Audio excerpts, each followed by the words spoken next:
华视新闻的记者伫咧地动的第一线有第一手的报道，继续来关心花莲的天王星大楼。目前这个建物的主体是坍起严重，是继续伫咧下骹来贴这个涂胶，防止伊倒去。另外，明理路的统水大楼，因为互认定是危楼，未少的住户嘛把握时间登去摕家伙。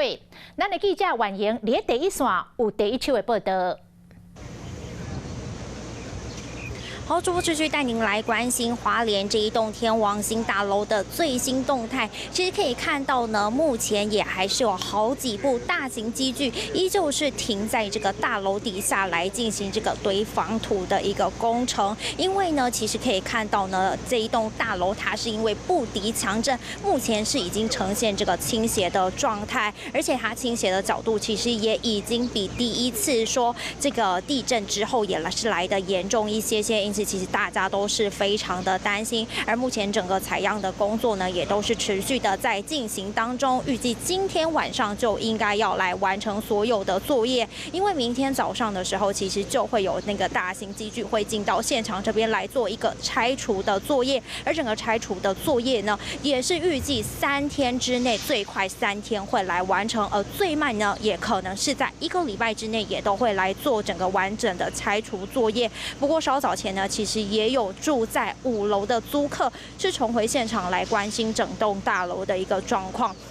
其实回想地震当下呢，他也都还是余悸犹存，因为当时呢，他其实是外出正要回家，看到整栋大楼突然呈现倾斜的状况，是让他吓得惊慌失措。不过因为呢，他也是没有办法到里头来拿他的家当，因此他也是非常的担心，不禁是红了眼眶。不过其实他也表示说，他自己是一位木板工，不过他当时候承租这里的时候，其实都有稍微看一下里面的结构，因此这回呢，突然是传出说这栋大楼是不敌这个强震，也令他感到非常的惊讶。而另外呢，我们也是要来关心一下位在明理路上的统帅大楼。其实统帅大楼呢，当时它也是经过这样子的摇晃之后。